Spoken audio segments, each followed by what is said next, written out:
membunuh orang lain dengan cara yang tidak benar, membunuh orang yang diharamkan oleh Allah Subhanahu wa ta'ala untuk melakukannya kecuali dengan alasan yang benar. Kita tahu Islam adalah agama damai. Sesuai dengan namanya, ia tidak dikembangkan dengan pedang dan kekerasan. Ia dikembangkan dengan keteladanan dan tuntunan moral. Oleh karena Islam bukan agama kekerasan, Islam pun tidak mementingkan dan mengajarkan kekerasan kecuali dengan alasan yang benar dan bisa dipertanggungjawabkan. Membunuh dengan sengaja, menghilangkan nyawa orang lain tanpa alasan yang bisa dibenarkan adalah merupakan dosa besar dan satu di antara 7 perkara yang bisa mendatangkan kerusakan dalam kehidupan dan yang hendaknya harus kita jauhi. Saudara-saudara kaum muslimin rahimakumullah, beberapa waktu yang lalu di sebuah kota kecil yang indah bernama New Auckland. Saudara tahu New Auckland? Tuh dari Gunung Kidul masih ngidul lagi. Pernah diadakan satu seminar yang membicarakan bagaimana menyelamatkan masyarakat manusia dari bahaya Perang Dunia Ketiga. Diperkirakan kalau terjadi Perang Dunia Ketiga, manusia tidak akan tersisa. Sebab apa? Pada waktu itu cadangan nuklir yang dimiliki oleh bersama Amerika dan Rusia konon sudah sanggup memusnahkan 6 miliar manusia pada saat jumlah manusia baru 5 miliar. Jadi kelebihan nuklir dunia ini. Kalau terjadi Perang Dunia Ketiga, sulit manusia untuk tersisa. Maka dibahaslah di dalam seminar itu, wah, supaya tidak terjadi Perang Dunia Ketiga, maka perlombaan membuat senjata-senjata canggih, alat-alat pembunuh modern harus segera dibatasi. Dibahas, tidak mungkin kita membatasi perlombaan membuat senjata. Kenapa? Makin maju ilmu dan teknologi, makin canggih senjata yang ditemukan. Atom sudah meningkat menjadi nuklir, nuklir sudah meningkat menjadi neutron, dan kita tahu bom yang bernama neutron ini bom yang cukup membunuh tanpa perlu merusak. Artinya kalau dia diledakkan di kota kita ini, bangunan utuh, jembatan tidak ambruk, rumah-rumah tetap berdiri, tapi semua yang bernama hidup mati. Itu katanya lebih sopan dari bom atom. Sebab kalau si atom ini sudah membunuh, merusak pula. Neutron cukup membunuh saja tanpa perlu merusak. Jadi majunya senjata-senjata teknologi sebagai akibat yang logis dari kemajuan ilmu pengetahuan ini tidak bisa kita batasi. Dan memang sebenarnya yang bahaya bukan senjatanya, tapi manusia yang mengendalikan senjata itu. Mereka kembali kepada prinsip the man behind the gun. Bukan senjatanya yang bahaya, tapi manusia yang mengendalikan senjata itu yang bahaya. Walaupun senjatanya modern, katakanlah model M16 umpamanya, kalau yang mengendalikannya orang beriman, insya Allah aman. Tapi biar megang cuma senapan angin, kalau yang megang orang brutal, ngeri kita deket-deket. Apalagi kalau memang bukan ahlinya menggunakan senjata, bisa ngeker kaki kena jidat.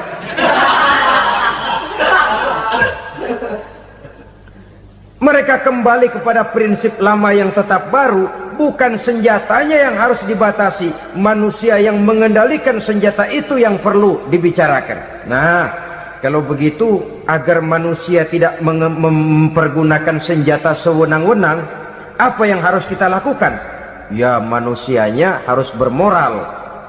Ya, tapi moral yang mana? Di dunia ini banyak ajaran tentang moral. Itu pun mudah saja. di sini kan kita undang saja ahli dari berbagai agama untuk membicarakan konsep perdamaian menurut agamanya masing-masing. Baik, setuju itu, setuju. Maka tampillah para ahli agama, mereka kembali kepada prinsip moral daripada konsep yang terkandung di dalam ajaran agama untuk menegakkan perdamaian. Mula-mula naiklah ahli dari agama Hindu, dibacakan konsep perdamaian menurut ajaran agama Hindu, bahwa untuk damai manusia harus meninggalkan nafsu keduniaannya, menempuh samsara dan sebagainya untuk mencapai nirwana, menjauhi kemegahan dan kemewahan dunia. Ini lalu dibahas, rasanya juga tidak mungkin ini. Kemudian dari agama Nasrani, bahwa untuk damai manusia harus menciptakan sifat kasih sayang. Kalau ditampar pipi kiri, berikan pipi yang kanan. Kalau diberikan selendang, berikan baju. Nanti orang kasihan, lalu dia tidak akan nampar lagi.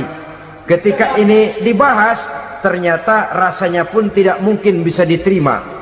Karena apa? Di zaman sekarang orang ditampar pipi kiri, dikasih pipi kanan. Bukan kasihan, gemes. Damai belum tentu, bonyok udah jelas. Lalu ketika dibacakan konsep perdamaian menurut Quran, di mana disampaikan ayat wa jazaa'u sayyi'atin sayyi'atun misluha faman afa wa aslaha fa ajruhu 'ala Allah. Balasan terhadap satu kejahatan adalah kejahatan yang seimbang, tetapi barang siapa yang memberi maaf dan mencari jalan damai, itulah yang terbaik dan akan mendapat pahala dari Allah Subhanahu wa ta'ala. Kamu tidak salah ditampar pipi kirimu, tampar lagi pipi kirinya sekeras dia menampar pipi kirimu.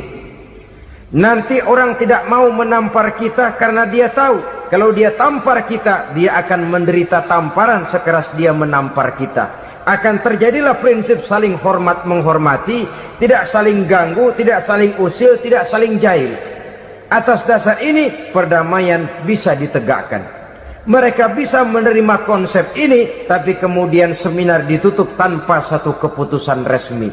Kenapa? Terus terang mereka kagum dengan konsep Islam, tapi sentimen lama terhadap nilai-nilai Islam telah menutup mata mereka untuk menerima kebenaran dari ajaran Al-Quranul Karim.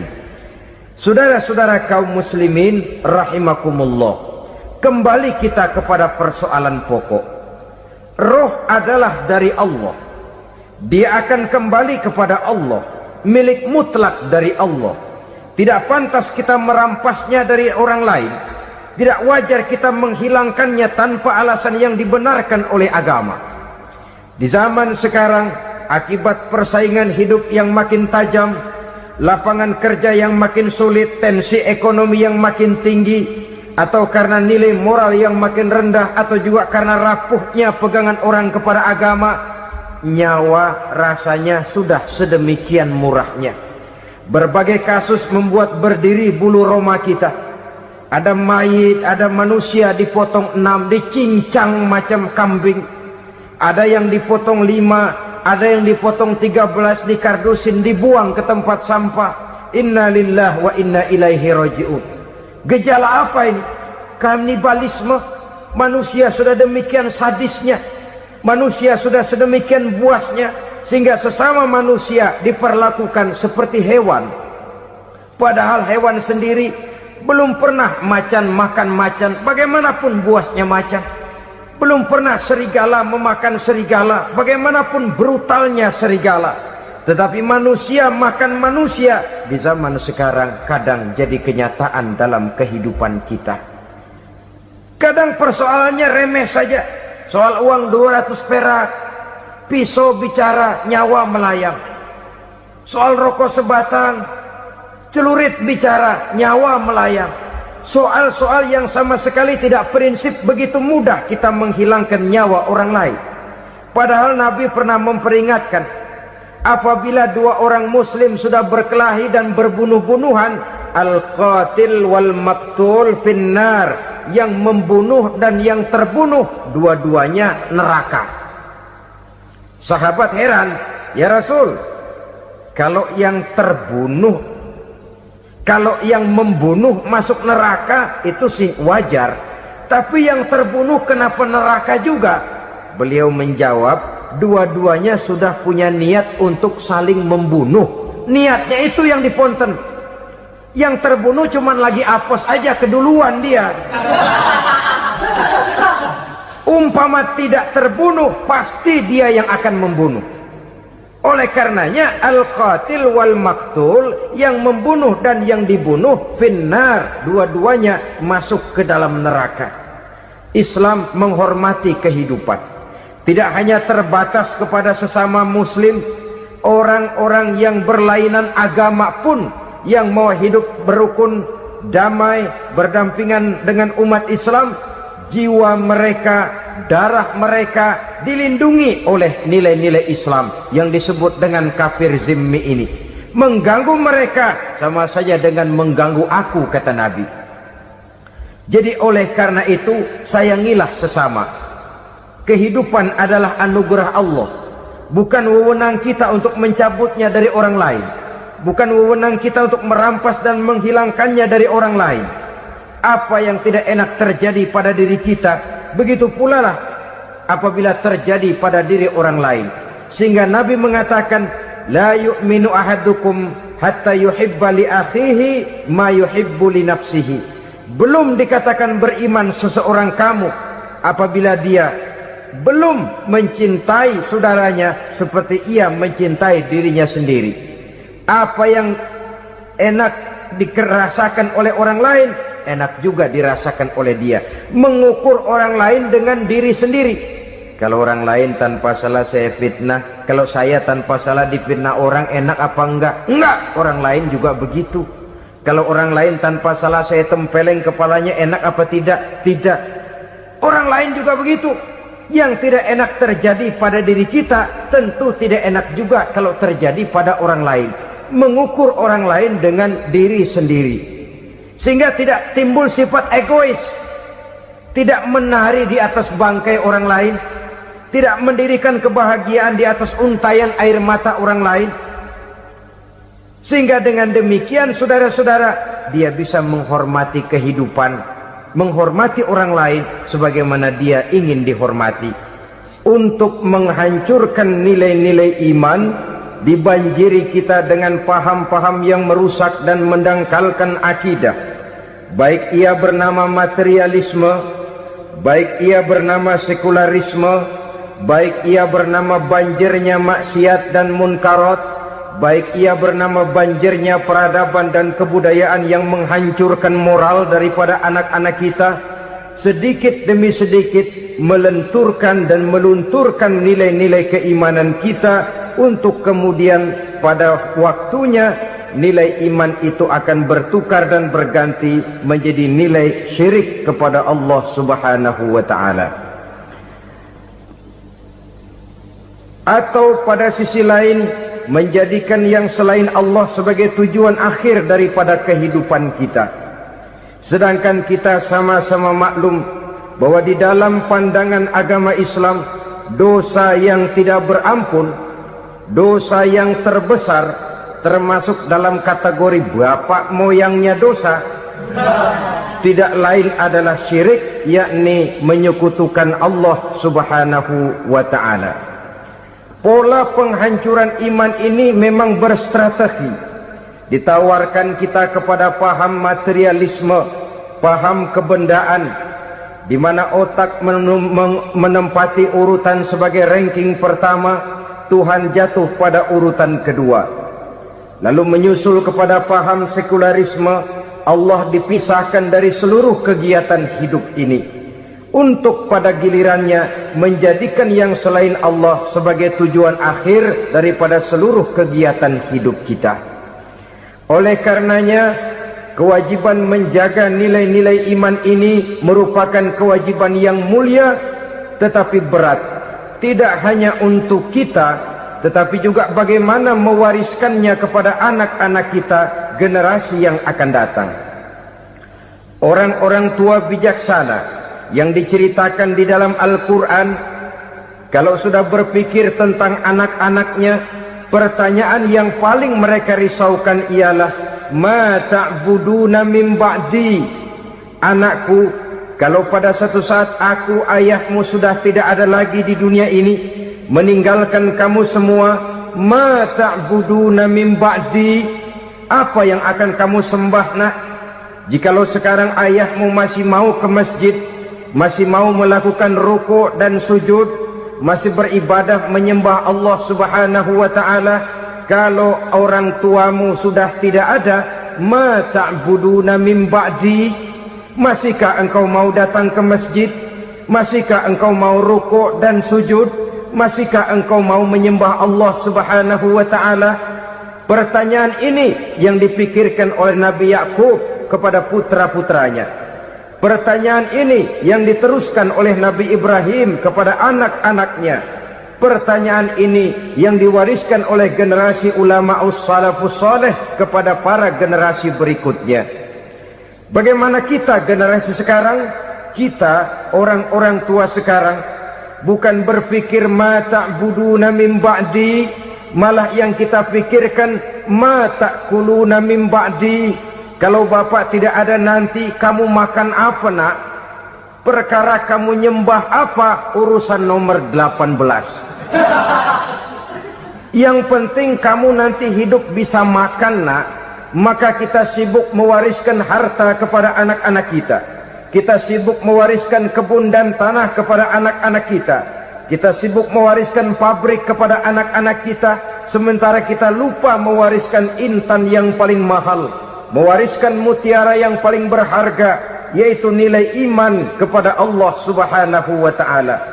Alangkah baiknya apabila warisan harta, warisan tanah dan kebun, warisan rumah dan pabrik didasari lebih dahulu dengan mewariskan nilai iman kepada Allah Subhanahu wa ta'ala.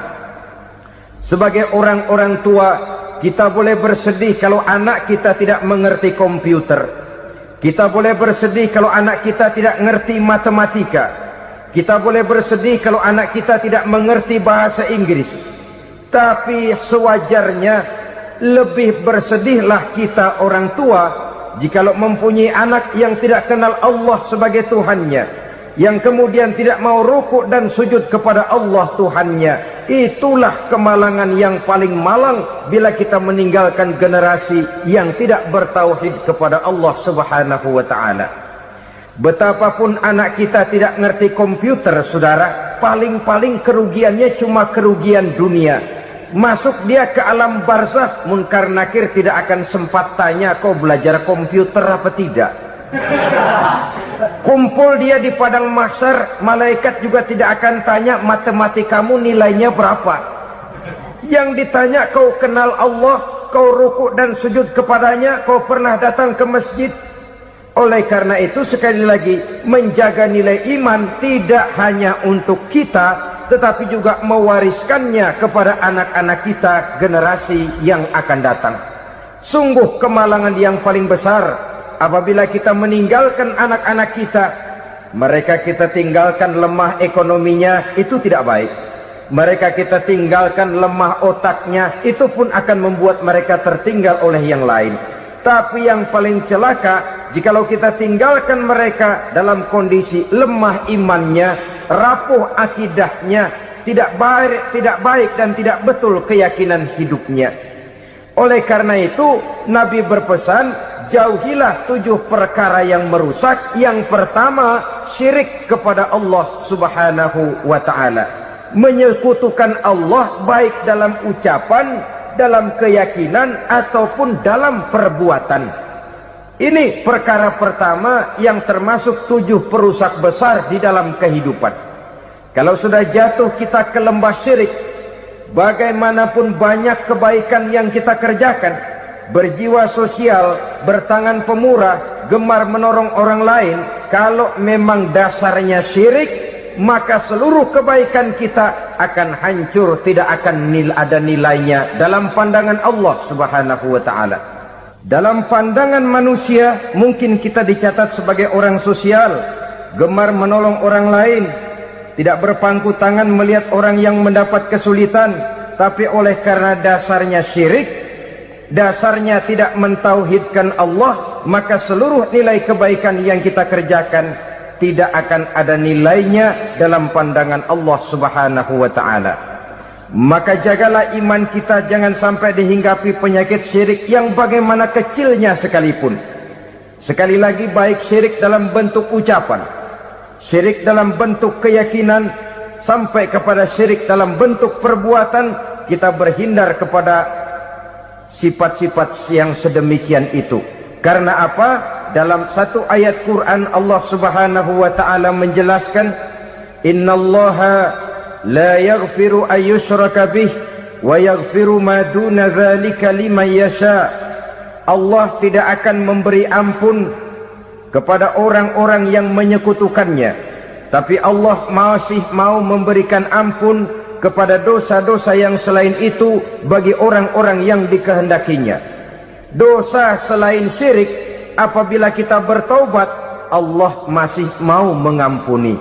Tapi kalau sudah jatuh ke tempat syirik, itu sudah dosa yang tidak berampun. Taubatnya tidak lain melepas syirik, kembali kepada tauhid, berkeyakinan bahwa hanya ada Allah Subhanahu wa ta'ala, Tuhan satu-satunya yang lam yalid walam yulad walam yakul lahu kufuwan ahad. Tidak beranak, tidak pula diperanakkan, dan tidak satupun yang dapat menyerupai Tuhan Allah Subhanahu wa ta'ala. Saudara-saudara kaum muslimin rahimakumullah, bahwa kita di zaman sekarang memang tidak menyembah berhala, ya. Bahwa kita tidak berterang-terangan mengatakan Tuhan lebih dari satu, memang. Bahwa kita tidak berkeyakinan Tuhan itu punya anak atau diperanakkan, tentu. Tapi dalam perbuatan dan i'tiqad, kita kadang-kadang jatuh tanpa kita sadari ke tempat yang bernama syirik ini.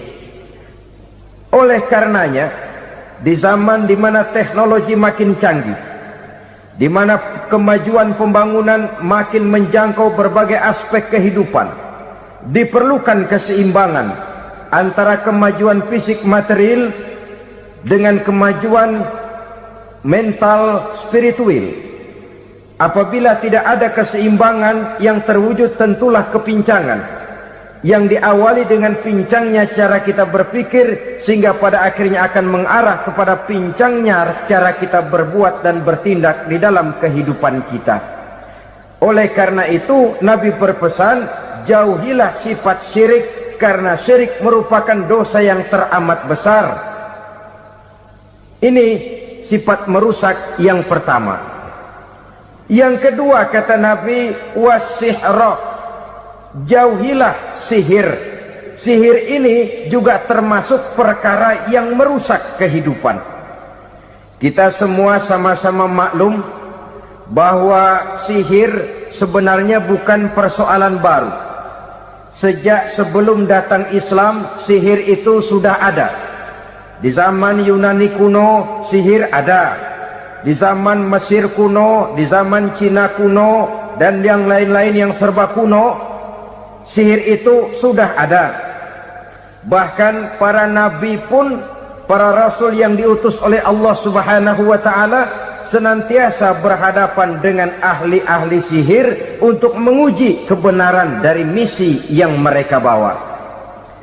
Sihir adalah perbuatan di luar kebiasaan yang bisa dikerjakan oleh ahlinya dengan bantuan jin atau setan. Hukum mempelajari sihir adalah haram, mengamalkannya lebih haram lagi. Sebab itu saudara-saudara, sihir merupakan perbuatan merusak yang harus kita jauhi. Ciri-ciri daripada perbuatan sihir, pertama, ia mengandung tipuan, bayangan khayal. Di zaman Nabi Musa misalnya, orang melihat tambang-tambang itu seperti ular. Nabi Musa melayangkan tongkatnya menjadi ular-ular besar yang memakan ular-ular kecil ciptaan tukang-tukang sihir Fir'aun tadi. Lalu sihir bisa terjadi dengan bantuan jin kafir atau setan. Kemudian ciri yang ketiga, sifatnya halus dan tersembunyi. Taruh kata ada seorang ahli sihir yang mempergunakan ayat-ayat Quran sebagai jompa-jampe, sebagai baca-bacaan, itu cuma sekedar kedok. Tujuannya tidak lain menjadikan agama sebagai kedok untuk membenarkan cara yang dimurkai oleh Allah Subhanahu wa ta'ala. Satu hadis yang diriwayatkan oleh Imam Bazar dan Tabrani, Nabi berpesan, "Laisa minna man tatayyara lahu au takahhana au tukuhhina lahu au sahira lahu." Tidak termasuk ke dalam golonganku, kata Nabi. Tidak termasuk umatku. Siapa mereka? Man tatayyara lahu, orang yang bertatoyur. Apa tatoyur itu? Dari kalimat toyaro, artinya terbang. Toir biasa diartikan dengan burung. Tatoyaro percaya kepada suara-suara burung. Man tatayyara lahu, mempercayai, meyakini dengan benar-benar kepada suara beburungan. Kan suka ada itu, nah bunyi burung tuh, maling liwat.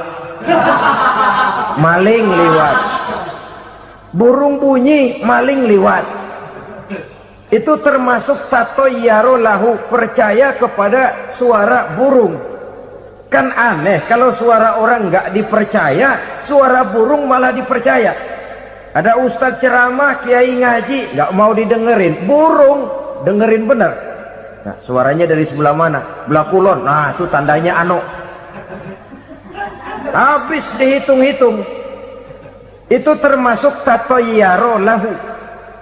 Au takahana, atau bertenung, au tukuhina, atau minta ditenungkan, au sahirolahu, atau melakukan perbuatan sihir atau minta disihirkan.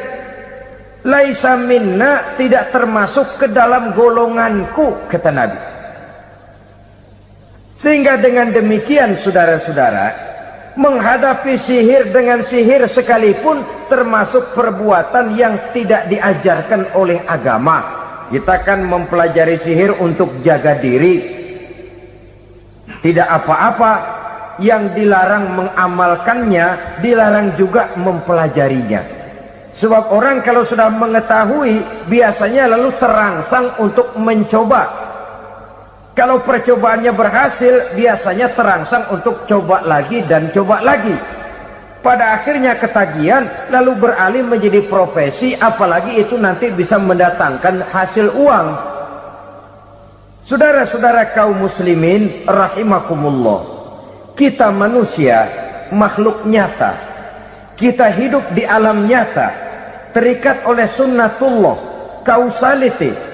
Oleh karenanya bagi kita keyakinan yang penuh, keikhlasan di dalam bertuhankan Allah, penyerahan diri sepenuhnya hanya kepadanya, itu sudah merupakan obat penangkal yang sangat ampuh agar kita tidak terkena penyakit-penyakit yang dibuat oleh setan dan para pembantunya.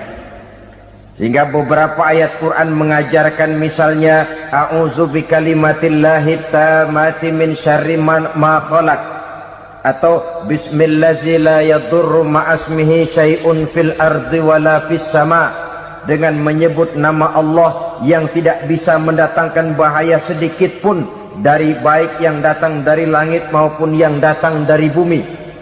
Jiwa yang kosong dari keyakinan yang penuh kepada Allah, jiwa yang penuh was-was dan ragu-ragu, itu yang mudah terserang oleh penyakit-penyakit yang dikerjakan oleh para tukang-tukang sihir, yaitu oleh setan dan seluruh para pembantunya. Kemudian hadis kedua yang diriwayatkan oleh Imam Ibnu Hibban, Nabi bersabda, la yadkhulul jannata mudminu khamrin wala mu'minu bisihrin wala qati'u rahmin. Tidak masuk surga. Ini Nabi yang bilang, tidak masuk surga Siapa itu? Pertama, mudminu khamrin, orang yang berkekalan dalam mabuk. Selalu mudminun itu sudah menjadi perbuatan rutinnya, tidak kapok-kapoknya, teler seumur hidup. Mudminu khamrin, tidak masuk surga orang yang selalu bermabuk-mabukan. Yang kedua, wala mu'minu bisihrin, orang mukmin tapi main sihir. Ini juga oleh Nabi diperingatkan, tidak akan masuk surga orang mukmin tapi suka main sihir. Wala qati'u rahmin, dan tidak juga orang yang memutuskan silaturahmi. 3 macam manusia yang diperingatkan Nabi tidak akan masuk surga: orang yang selalu mabuk, orang mukmin yang main sihir, dan orang yang memutuskan silaturahmi. Saudara-saudara kaum muslimin rahimakumullah. Lalu orang berkata, kenapa dilarang kita bersihir? Padahal Rasul sendiri kan punya mukjizat. Nah, kita memang harus membedakan antara mukjizat dengan sihir. Dalam kehidupan agama kita kenal ada yang namanya mukjizat, ada yang namanya karomah atau keramat biasa diucapkan, ada yang namanya maunah, ada yang namanya irhas, ada juga yang namanya sihir. Kesemuanya ini berbeda, saudara-saudara. Yang dinamakan mukjizat itu khusus untuk para rasul saja. Satu kejadian luar biasa yang terjadi dilakukan oleh rasul atas izin dari Allah Subhanahu wa taala. Perbedaannya dengan sihir jelas. Sihir dari setan, mukjizat dari Allah. Sihir bisa dipelajari, mukjizat tidak. Sihir umumnya untuk maksud-maksud yang tidak baik, sedangkan mukjizat untuk memperkuat kebenaran yang disampaikan oleh para rasul dan ditentang oleh umatnya. Bahkan kafir Quraisy dahulu menganggap orang-orang ahli sihir itu berada dalam satu posisi yang hina, sehingga mereka mengatakan dan menuduh Nabi Muhammad sebagai tukang sihir. Tuduhan sebagai tukang sihir adalah tuduhan yang sangat aib dan hina.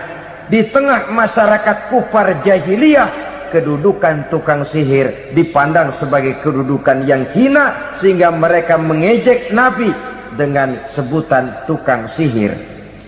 Jadi mukjizat hanya untuk Rasul saja. Kemudian karomah. Karomah ini asal kata dari karoma, kehormatan, kemuliaan yang diberikan Allah kepada hamba-hambanya yang rajin mendekatkan diri kepadanya.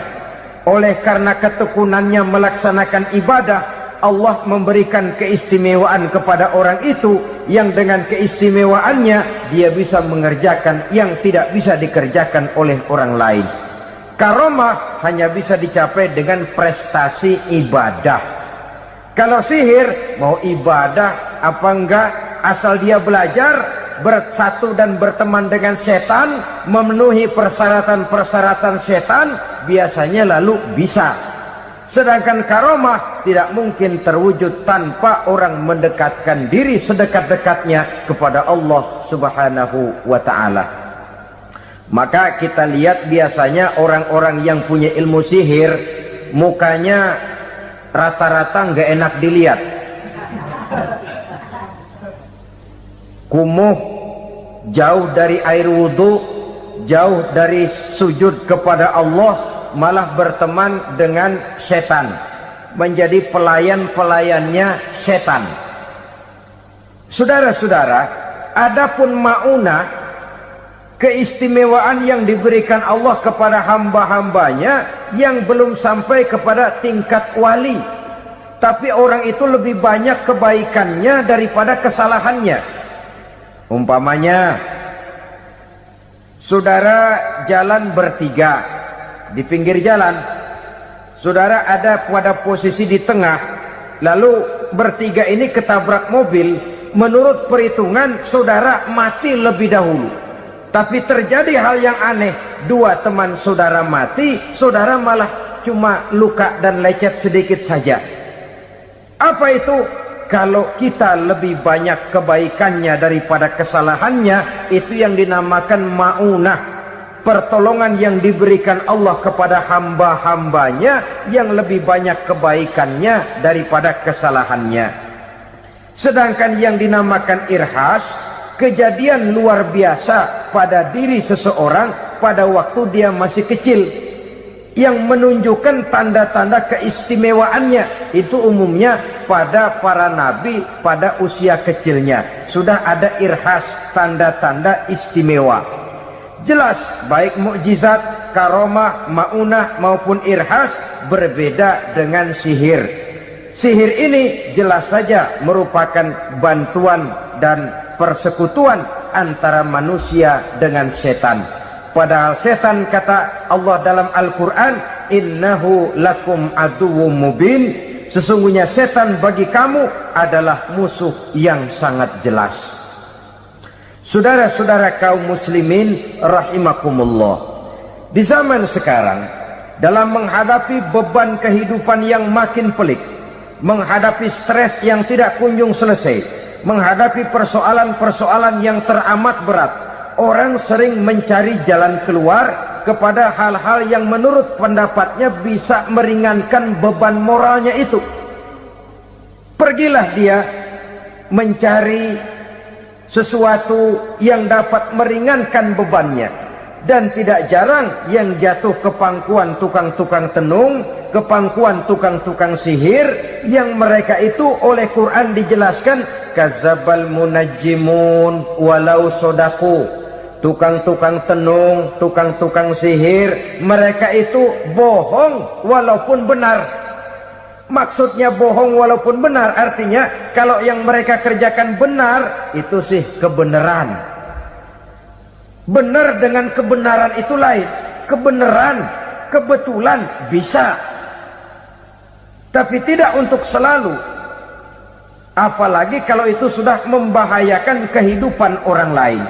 Jadi oleh karena itu Nabi berpesan, jauhilah daripada sihir. Kalau sudah jauhilah dari sihir, artinya ya jauhilah daripada mempelajarinya, jauhilah daripada bergaul dengan orang-orang yang ahli di bidang itu, karena dari pergaulan segalanya bisa menular. Baiklah saudara, ini yang kedua. Yang ketiga pesan Nabi, wa qatlan nafsil lati harramallahu illa bil haq, membunuh orang lain dengan cara yang tidak benar, membunuh orang yang diharamkan oleh Allah Subhanahu wa taala untuk melakukannya kecuali dengan alasan yang benar.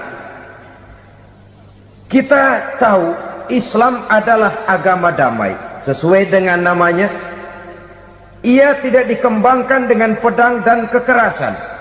Ia dikembangkan dengan keteladanan dan tuntunan moral. Oleh karena Islam bukan agama kekerasan, Islam pun tidak mementingkan dan mengajarkan kekerasan kecuali dengan alasan yang benar dan bisa dipertanggungjawabkan. Membunuh dengan sengaja, menghilangkan nyawa orang lain tanpa alasan yang bisa dibenarkan adalah merupakan dosa besar dan satu di antara 7 perkara yang bisa mendatangkan kerusakan dalam kehidupan dan yang hendaknya harus kita jauhi. Saudara-saudara kaum muslimin rahimakumullah, beberapa waktu yang lalu di sebuah kota kecil yang indah bernama New Auckland. Saudara tahu New Auckland? Tuh dari Gunung Kidul masih ngidul lagi. Pernah diadakan satu seminar yang membicarakan bagaimana menyelamatkan masyarakat manusia dari bahaya Perang Dunia Ketiga. Diperkirakan kalau terjadi Perang Dunia Ketiga, manusia tidak akan tersisa. Sebab apa? Pada waktu itu cadangan nuklir yang dimiliki oleh bersama Amerika dan Rusia konon sudah sanggup memusnahkan 6 miliar manusia pada saat jumlah manusia baru 5 miliar. Jadi kelebihan nuklir dunia ini. Kalau terjadi perang dunia ketiga, sulit manusia untuk tersisa. Maka dibahaslah di dalam seminar itu, wah, supaya tidak terjadi perang dunia ketiga, maka perlombaan membuat senjata-senjata canggih, alat-alat pembunuh modern harus segera dibatasi. Dibahas, tidak mungkin kita membatasi perlombaan membuat senjata. Kenapa? Makin maju ilmu dan teknologi, makin canggih senjata yang ditemukan. Atom sudah meningkat menjadi nuklir, nuklir sudah meningkat menjadi neutron, dan kita tahu bom yang bernama neutron ini bom yang cukup membunuh tanpa perlu merusak. Artinya kalau dia diledakkan di kota kita ini, bangunan utuh, jembatan tidak ambruk, rumah-rumah tetap berdiri, tapi semua yang bernama hidup mati. Itu katanya lebih sopan dari bom atom. Sebab kalau si atom ini sudah membunuh, merusak pula. Neutron cukup membunuh saja tanpa perlu merusak. Jadi majunya senjata-senjata teknologi sebagai akibat yang logis dari kemajuan ilmu pengetahuan ini tidak bisa kita batasi. Dan memang sebenarnya yang bahaya bukan senjatanya, tapi manusia yang mengendalikan senjata itu. Mereka kembali kepada prinsip the man behind the gun. Bukan senjatanya yang bahaya, tapi manusia yang mengendalikan senjata itu yang bahaya. Walaupun senjatanya modern, katakanlah model M16 umpamanya, kalau yang mengendalikannya orang beriman, insya Allah aman. Tapi biar megang cuma senapan angin, kalau yang megang orang brutal, ngeri kita deket-deket. Apalagi kalau memang bukan ahlinya menggunakan senjata, bisa ngeker kaki kena jidat.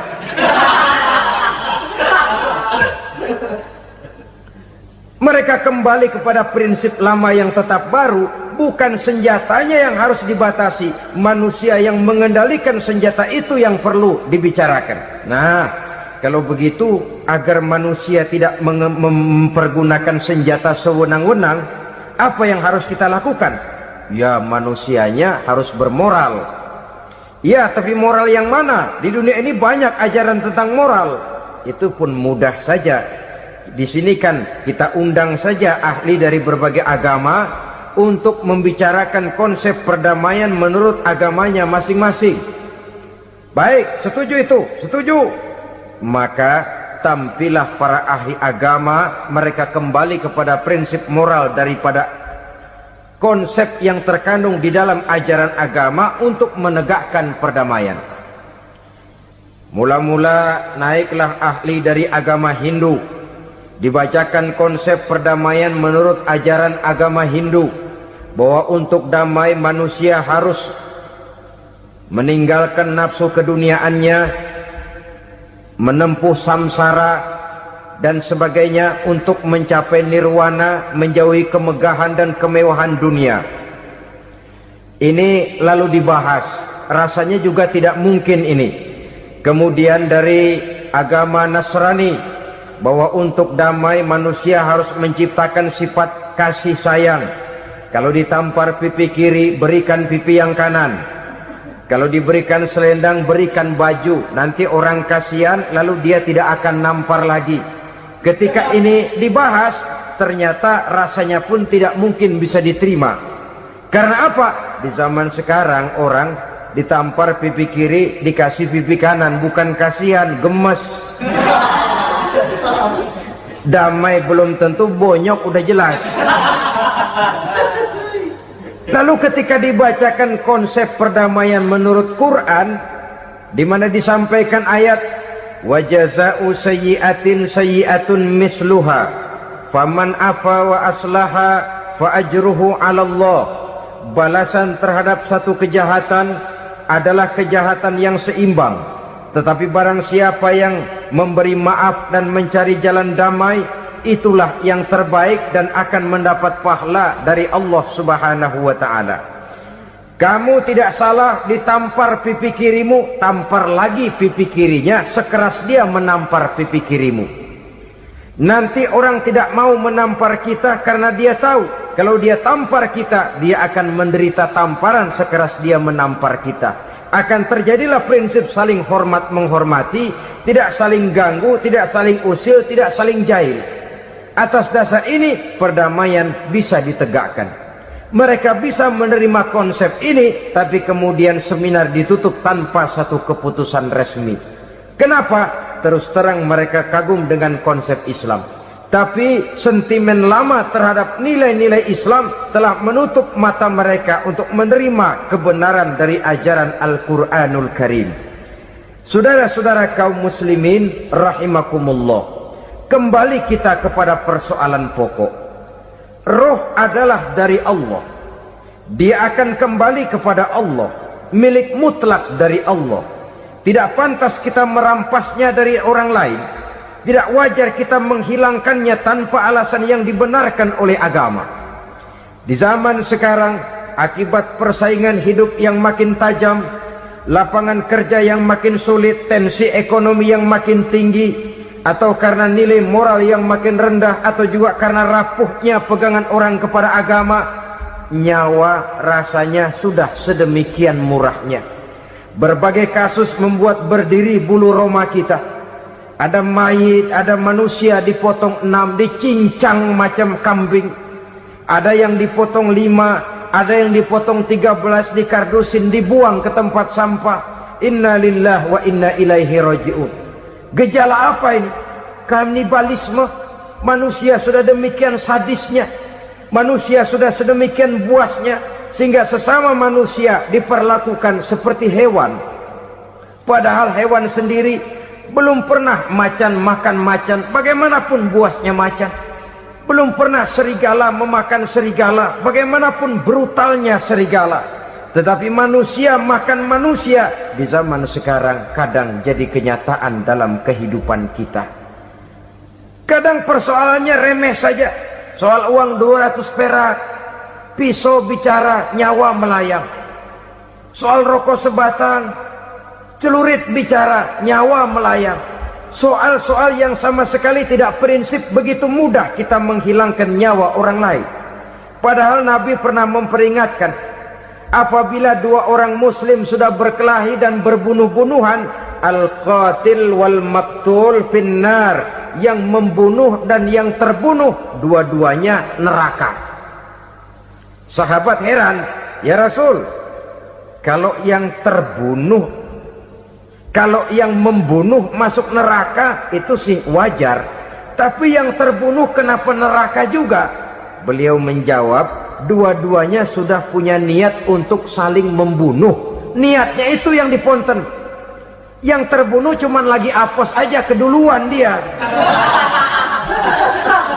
Umpama tidak terbunuh, pasti dia yang akan membunuh. Oleh karenanya al-qatil wal maktul, yang membunuh dan yang dibunuh finnar, dua-duanya masuk ke dalam neraka. Islam menghormati kehidupan, tidak hanya terbatas kepada sesama muslim, orang-orang yang berlainan agama pun yang mau hidup berukun, damai, berdampingan dengan umat Islam, jiwa mereka, darah mereka dilindungi oleh nilai-nilai Islam yang disebut dengan kafir zimmi ini. Mengganggu mereka sama saja dengan mengganggu aku, kata Nabi.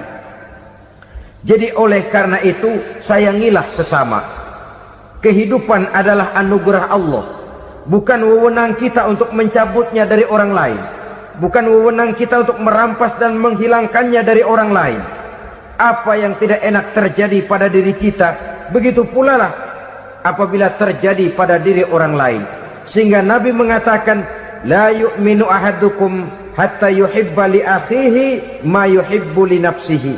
Belum dikatakan beriman seseorang kamu apabila dia belum mencintai saudaranya seperti ia mencintai dirinya sendiri.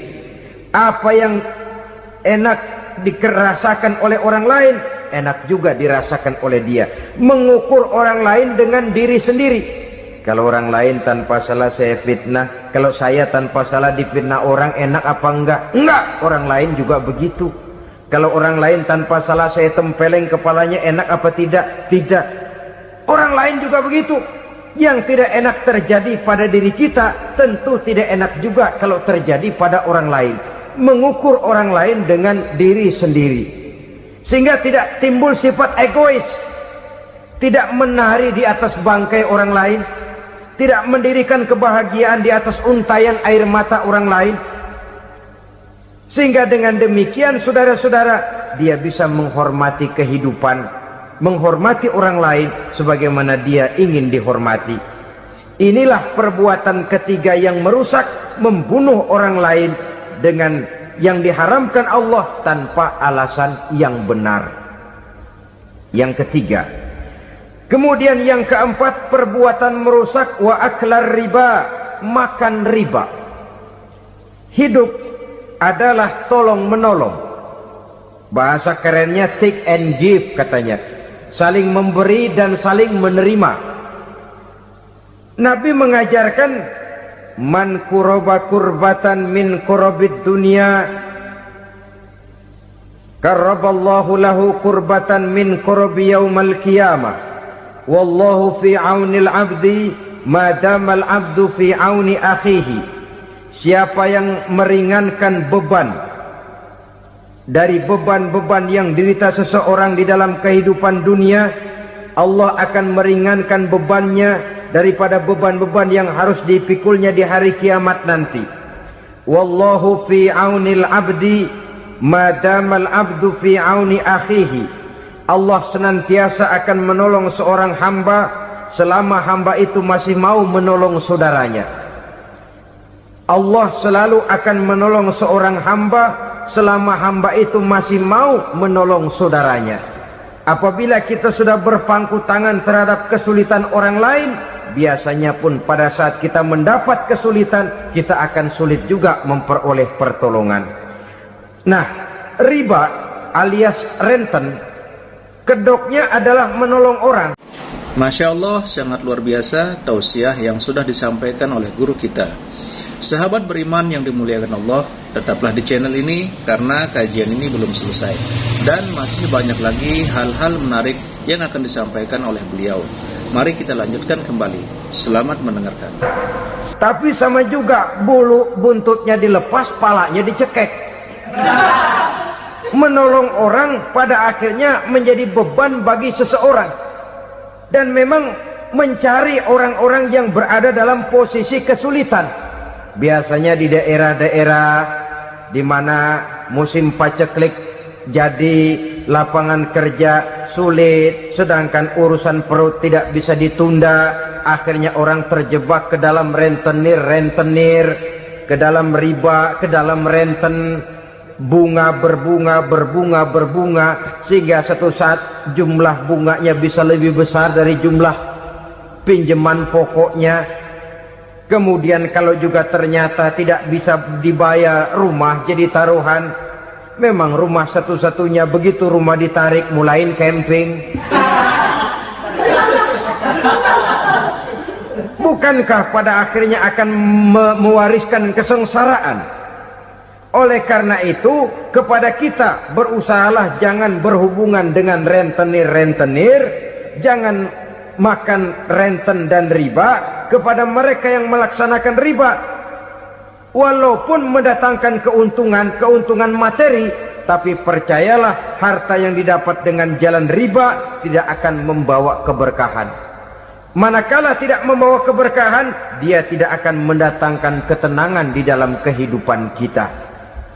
Oleh karenanya, memakan harta riba termasuk perbuatan yang merusak sendi-sendi kehidupan sosial, merusak kehidupan orang lain, merusak kehidupan masyarakat, tetangga, pergaulan dan sebagainya.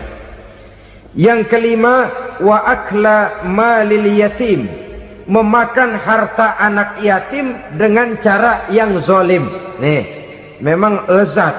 Anak yatim itu nggak tahu urusan apa-apa. Kita diamanahkan untuk mengurusinya. Kadang-kadang dibentuklah panitia penyantunan yatim piatu. Yatimnya mah tetap kelaparan, panitianya yang pada gendut.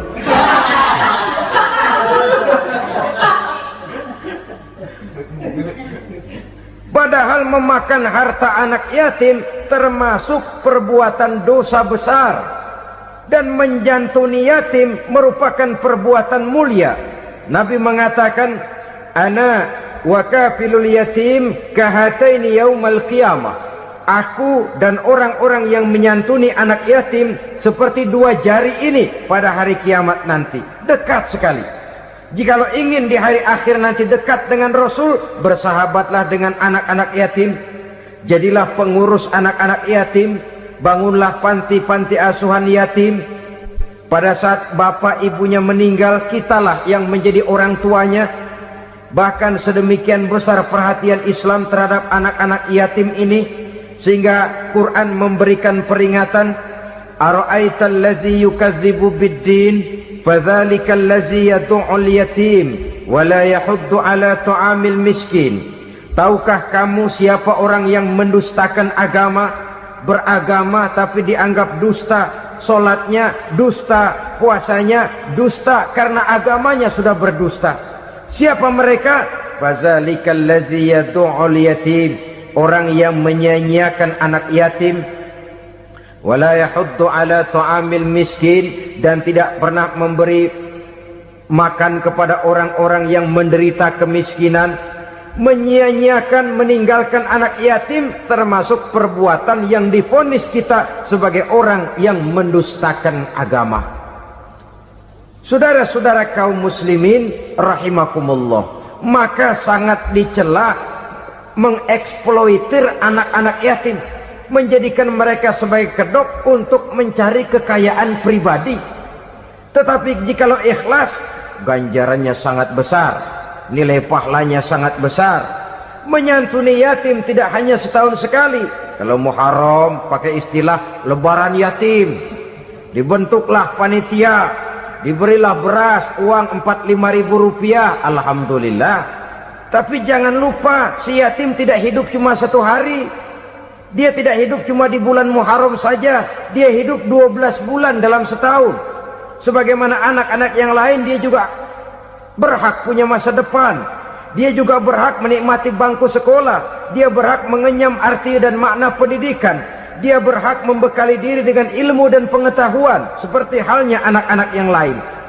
Maka kita yang diberikan keluasan oleh Allah, ingatlah itu, bersahabatlah dengan anak-anak yatim, santuni mereka. Perkara setahun sekali di bulan Muharram, alhamdulillah, itu bagus bin Thayyib alias baik. Tapi tentu dan tentu sekali lagi, si yatim tidak hanya hidup di bulan Muharram. Dia hidup 12 bulan dalam setahun, 24 jam di dalam sehari.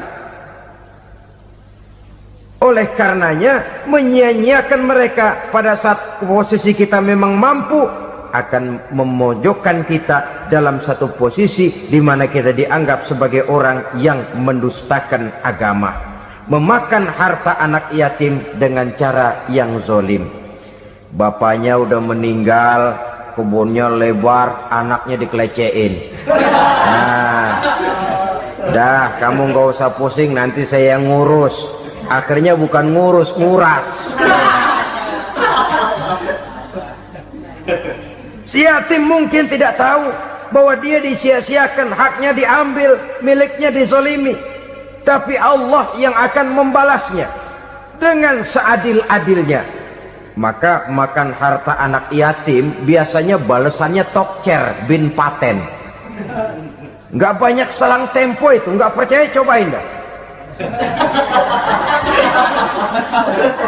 Nyobain aja kan nggak bayar, umpama.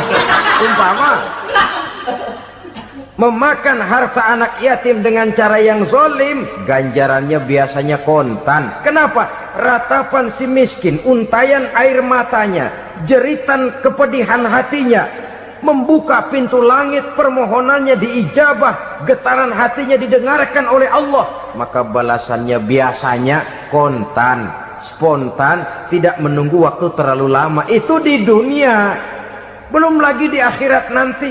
Bukankah dalam riwayat Mi'raj diceritakan Nabi melihat di neraka itu orang perutnya sebesar rumah?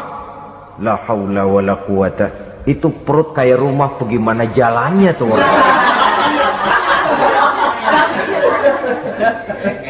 Dan memang gak jalan, diseret-seret oleh malaikat di neraka itu. Hancur perutnya, amburadul itu perut. Berantakan isinya, dibulatkan lagi, diseret lagi, hancur lagi, dibulatkan lagi. Sampai Nabi tanya, orang itu begitu berat siksanya kenapa ya Jibril?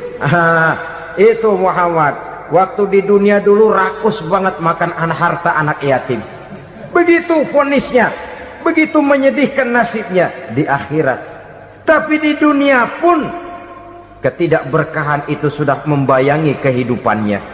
Oleh karena itu, kepada saudara-saudara yang mendapat titipan anak yatim, berbahagialah, karena semulia-mulia rumah adalah rumah yang di dalamnya ada anak yatim yang disantuni.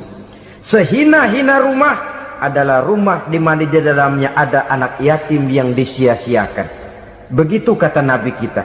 Rumah yang paling mulia dalam pandangan Allah, rumah yang di dalamnya ada anak yatim yang disantuni. Rumah yang paling hina dalam pandangan Allah, rumah yang di dalamnya ada anak yatim yang nasibnya disia-siakan. Berbahagialah saudara apabila menjadi penyantun anak-anak yatim, pelindung mereka, sehingga mereka mempunyai masa depan sebagaimana anak-anak lainnya. Rasulullah sendiri sedemikian peka terhadap keadaan anak-anak yatim, karena beliau sendiri memang mengalami.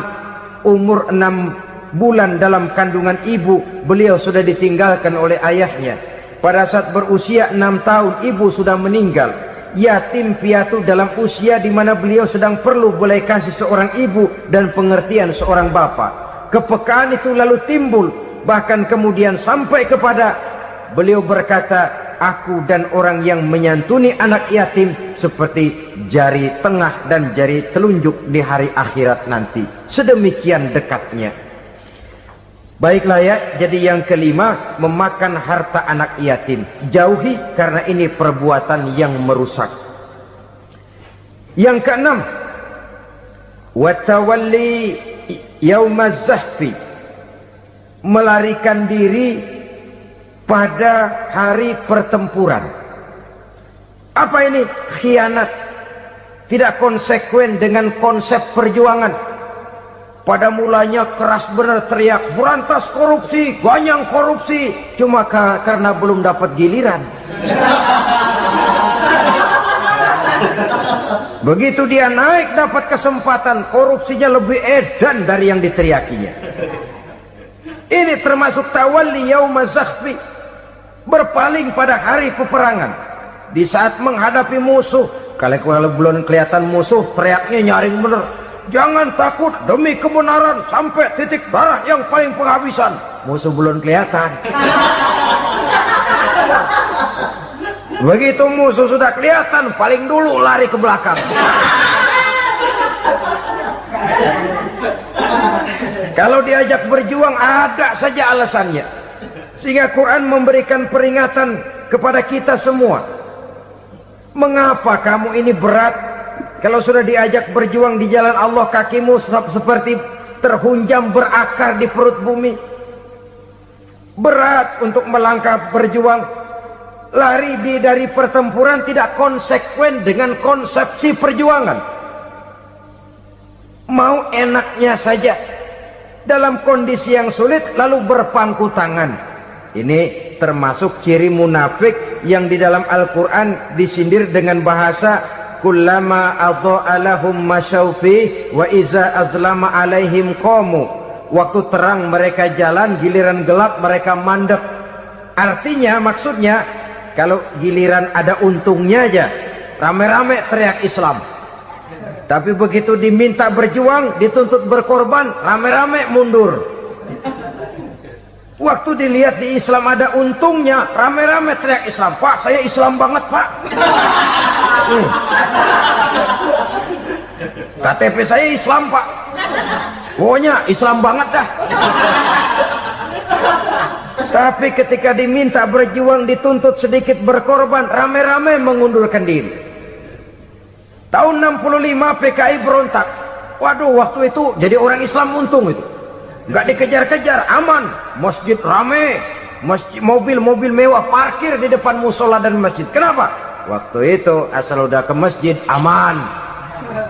Islam selamat, untung.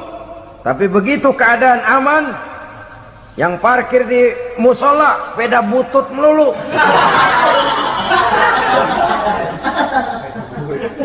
Waktu terang mereka jalan, waktu gelap mereka berhenti. Dikala di Islam ada untungnya, baru wah Islam bagus, Islam hebat.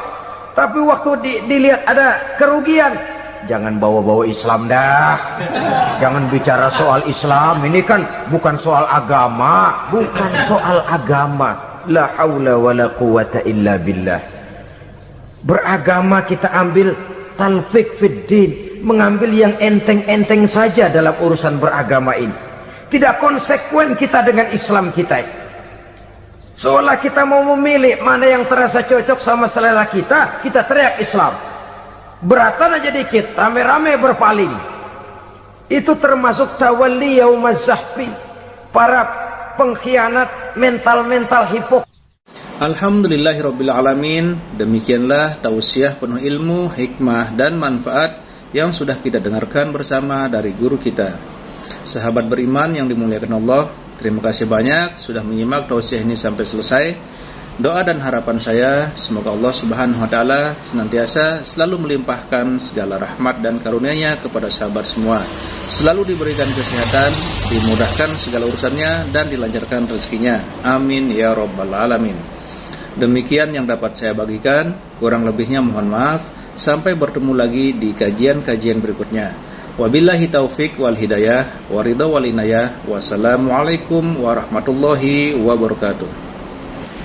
Setelah kita mendengarkan bersama tausiah yang sangat luar biasa yang sudah disampaikan oleh guru kita, sekarang mari kita lanjutkan aktivitas kita masing-masing. Semoga apa yang sudah beliau sampaikan kepada kita semua menjadi ilmu yang bermanfaat dalam kehidupan kita sehari-hari. Amin ya rabbal alamin. Selamat beraktivitas buat sahabat semua dan sukses selalu. Sampai bertemu lagi di tausiah berikutnya. Wassalamualaikum warahmatullahi wabarakatuh.